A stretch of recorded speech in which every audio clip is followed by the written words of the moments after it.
Welcome to a very special edition of Drinks Coach. Follow me on Drinks Coach UK or lowercase. That's Instagram or Twitter. Anything you want to see on this show, any questions about what you have seen, any questions in general about the content, please by all means ask me. You can also ask in the instant questions below this if you're watching it on a computer or a phone. Do click on the subscribe button and indeed click on the bell if you want to get updates and know when our next shows are going out and when we are broadcasting each episode as it comes out. Because obviously post-lockdown now we're not doing 5 a week. It's probably going to be 2 to 3 a week depending on special days. So, yes, that's out of the way. Today I'm celebrating gin. Last Saturday was World Gin Day. Why didn't I do something on World Gin Day? Because I don't do things on the weekend. But also, everyone's crazy on World Gin Day, and there's lots of different people doing lots of different things at the same time. And I think delayed gratification was in order. What I've done is I've gone to trouble to source 3 very, very special gins. For those people that remember, and do watch it afterwards because I think it's a very fun episode, remember the episode of me doing gins and tonic, which was only last week or the week before. I did say that I would do one where I would talk about gins which I think are so good that you shouldn't mix them. The mere idea of putting tonic water or ice or anything in them seems sacrilege because they're such beautiful spirits. Well, today's the day. Today is that day. I'm going to mention 3 distilleries, and in fact I'm just going to try and squeeze in a few extra drinks from each distillery as well, because they all make just stunning drinks right across their portfolio. So without further ado, what have I chosen? Because there were so many to choose from. And I feel very guilty I didn't ask Silly Spirit Art, shout out to you. He's got this beautiful lighthouse-shaped bottle, beautiful, but the drink inside's cracking as well. Cotswolds, who make the wonderful whiskey that I did on World Whiskey Day, their gin is stunning as well.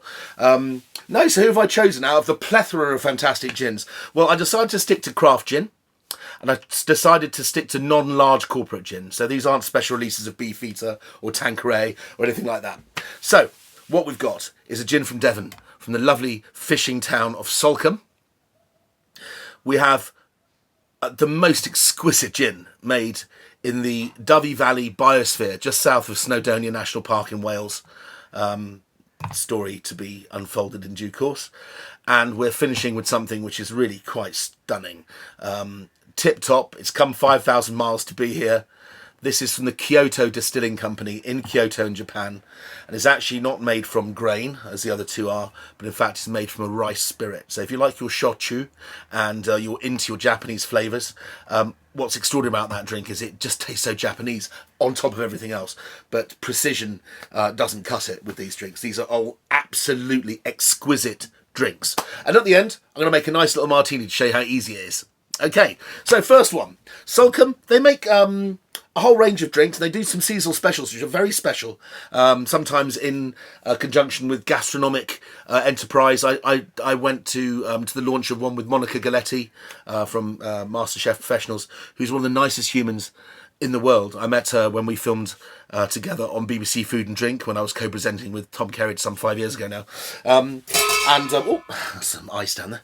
And they did a special release for her, which was quite delicious, based on her background and Solomon Islands and things. I think it had pomegranate and all sorts of things in it. The regular Salcombe gin, if there is such a thing, is this one. Salcombe Gin Start Point, which we'll come back to later.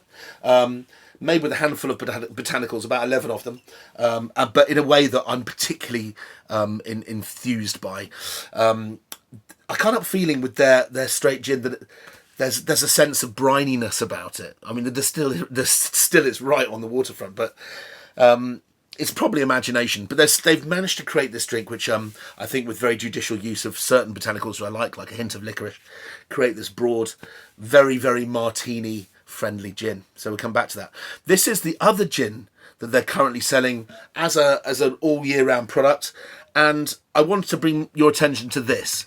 This is Salcombe Rosé Sainte Marie.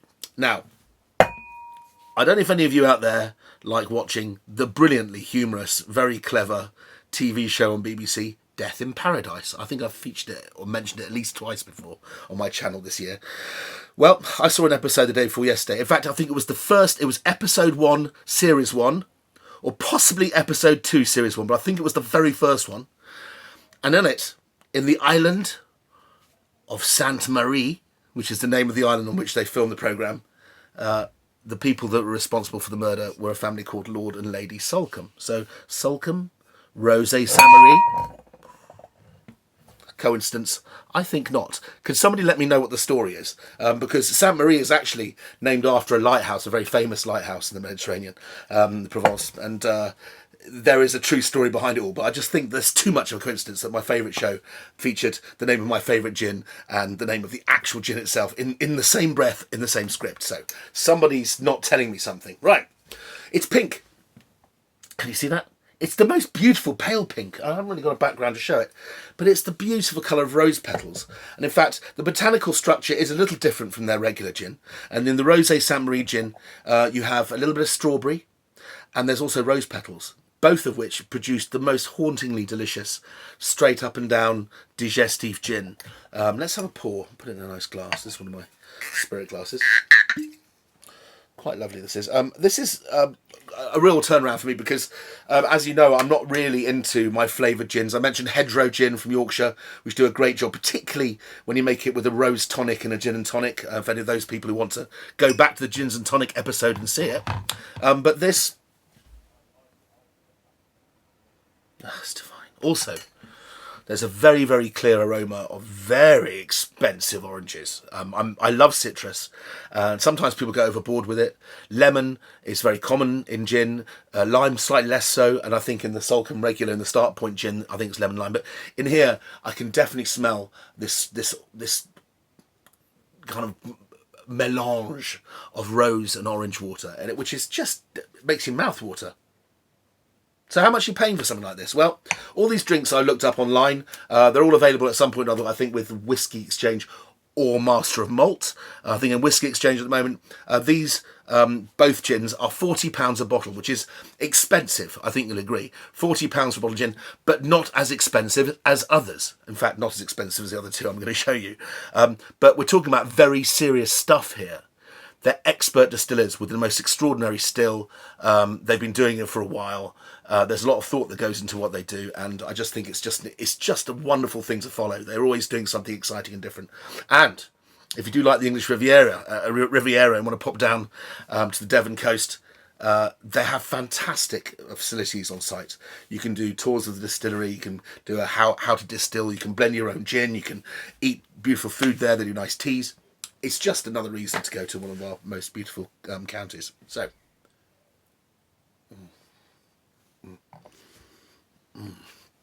Mamma mia, it was so smooth. The other thing is, because it's pink, one expects a bit of sweetness, actually, which I hate. There's too many people making a gin because they can legally call it gin, but what they're doing is getting a gin of n'importe quoi quality and then bunging in some strawberry syrup or something like that, and they tend to be too sweet. I know there are big commercial products out there, but even people in the serious business of making craft gin at high prices aren't getting it right. And they're making the gins too sweet. This is dry. Bone dry. Has a lovely warm back note. Hard to think of what it reminds me of, really. I think it is what it is. It's gin, and in the purest sense.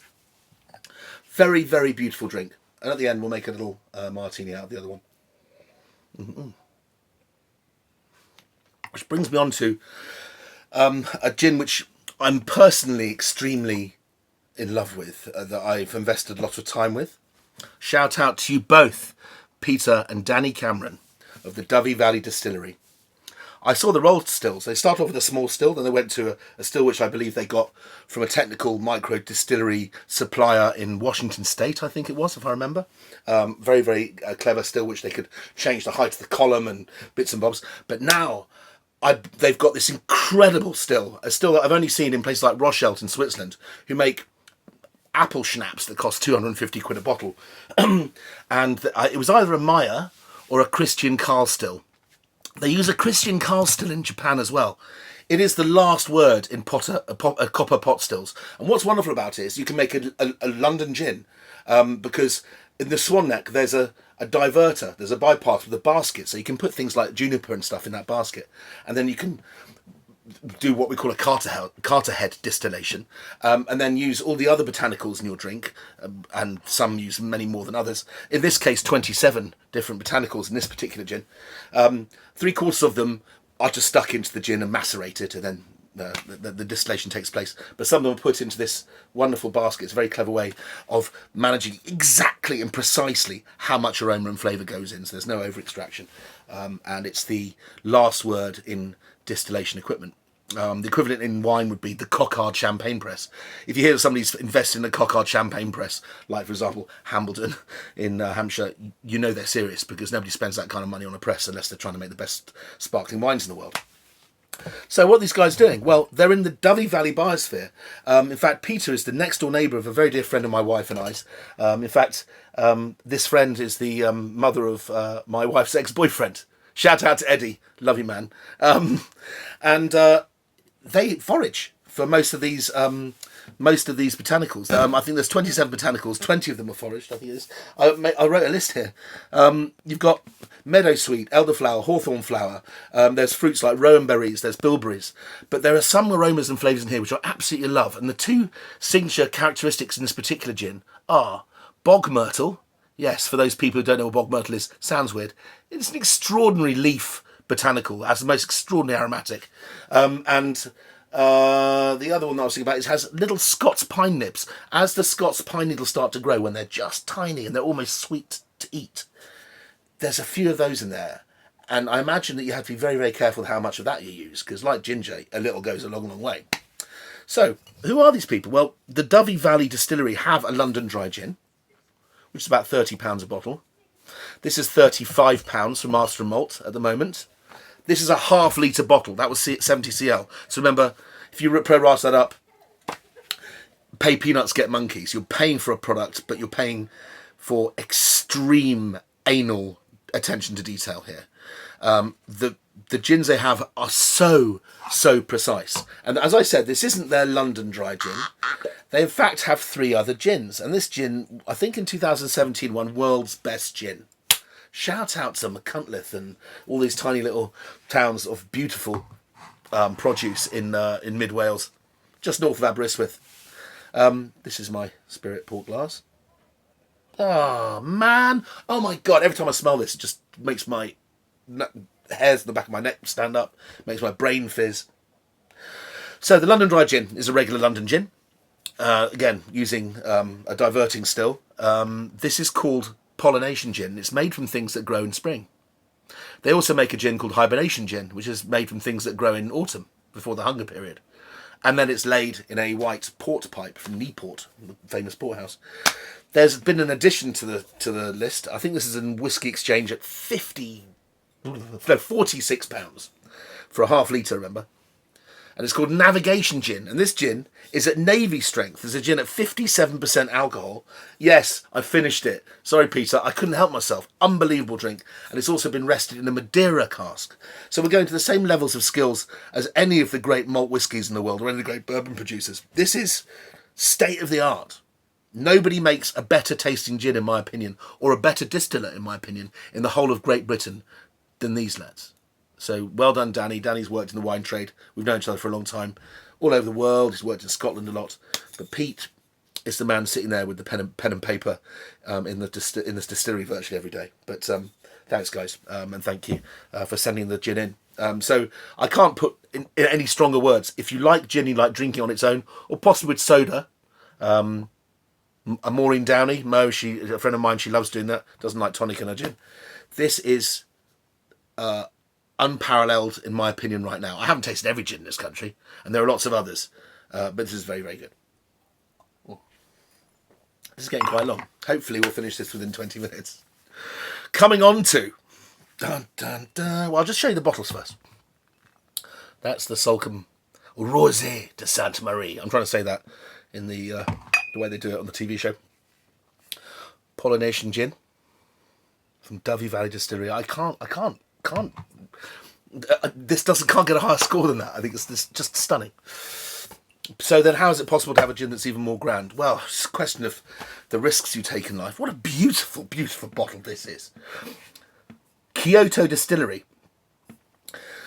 I wish I remembered his name. It's just completely slipped out of my head. But the distiller, I think his name was Alex, who used to be at Chase, and you know how much I like the Chase products. We did in the Gin and Tonic show a gin which was made from vintage Herefordshire cider apples, which was turned into a cider brandy, and they made a gin out of it. Alex then went on to Cotswolds Distillery, making then my next favourite gin in the world. And I think Cotswolds gin is, if you shop around, it's £30, which is fantastic value for money. He's now living in Japan making this. Everything he touches is gold. A friend of mine who used to be a big exporter, importer of Japanese whiskies called Marcin Miller was responsible for setting up this project with his friends.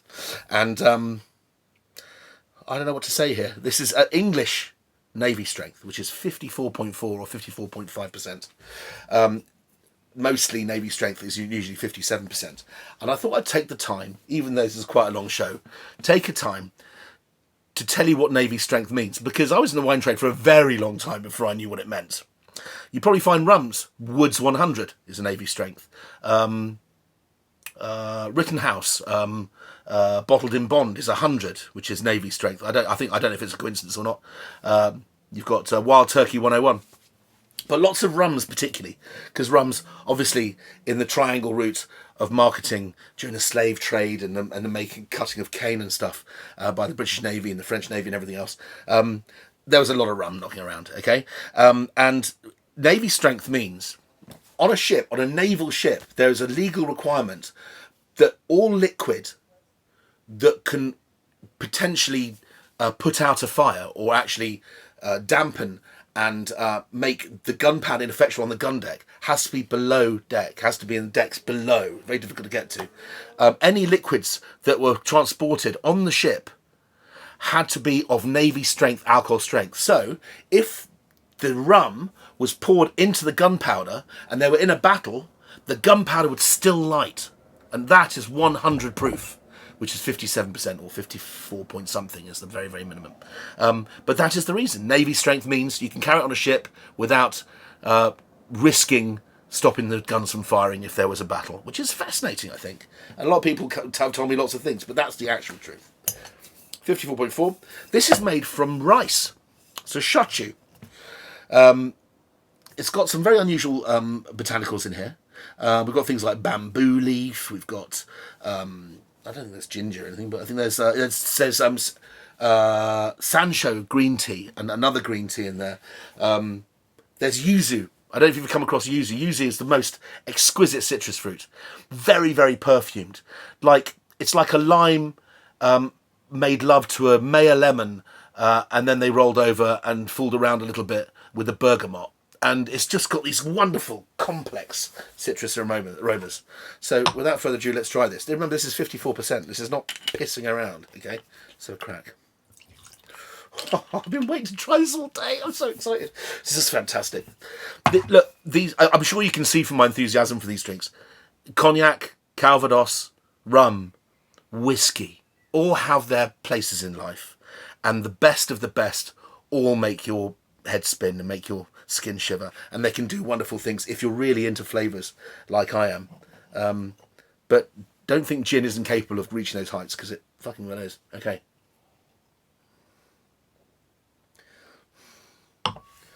So, if you go, I think, to Master of Malt, you can buy Kino B, which is their gin. Normally £45. It's a £5 off at the moment at 40 quid. Buy it. Kino B Say is a whopping £57 for a bottle of this. But you don't drink it every day. This is something that I'll drink with my very best friends in a sip like this. Possibly at the end of a meal. It's just dreamy. It's just one of the nicest white spirits I've ever had in my life. So, fancy a martini? I think I do. Got a glass ready. Got some ice in there. Got a stirrer. So, all I'm doing here is I'm stirring a martini. You've heard about things shaken and not stirred. James Bond's way of having a martini. When you shake a martini with warm ingredients, even if you've got the best ice, the dilution rate is about 30%. And the problem about martinis is if you're trying to keep the dilution to a minimum, by stirring, it doesn't dilute the drink with a lot of water that's been bashed around and there's a lot of fractured ice, if you know what I mean. So, also, I couldn't find a martini glass, and I'm not to be trusted with one. So let's call this a stemless martini glass. This is from Segnana, one of the great grappas of Italy. I'm going to use some vermouth. This is Vermouth La Copa. There's lots of vermouths out there. You can use Cinzano, dry vermouth, Martini. Noi Prat is the one that most people go for. There's Australian ones that are very good, Rebel Rogue. But this is one that's been brought to my attention recently. Gonzalez Byass in Spain, making La Copa Vermouth, and this works fantastically in martinis. I'm really thrilled with it, and I think it actually is a real step up from Noi Prat, which used to be my benchmark. And it's cheap. I can't remember how much this is a bottle, about £12 a bottle, I think. Okay, thank you very much, Gonzalez Byass, for sending this to me. Now I can't open it. Can I open it? Yes, I can. There we go. Right, so... let's do it the right way around. Salcombe gin. I'm going to put in 70 mils of gin.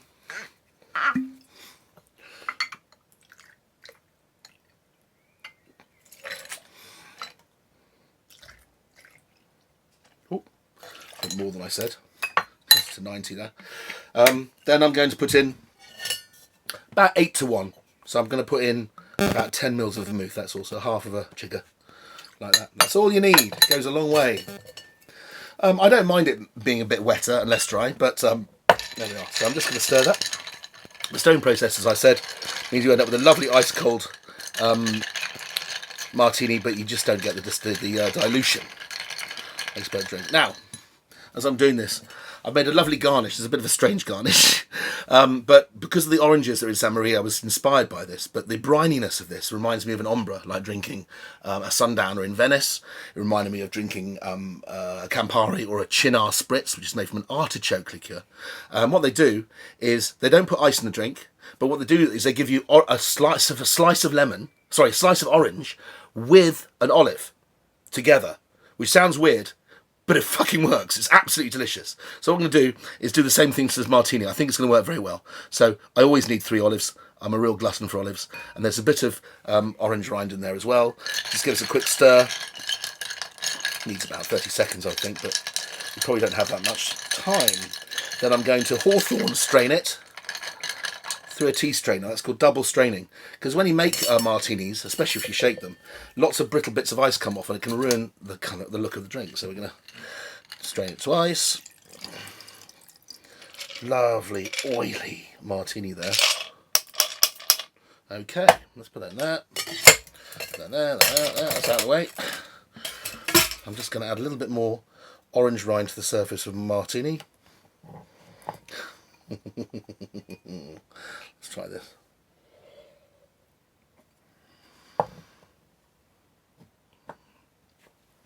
No, I'm done. Don't know what you're going to be doing. Was that really 23 minutes? This is the longest one yet. There was a lot to get through. I was a bit bored. Needed some virtual company. Thanks very much.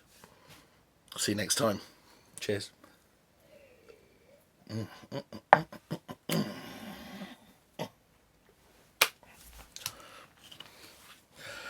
Delicious, delicious, delicious.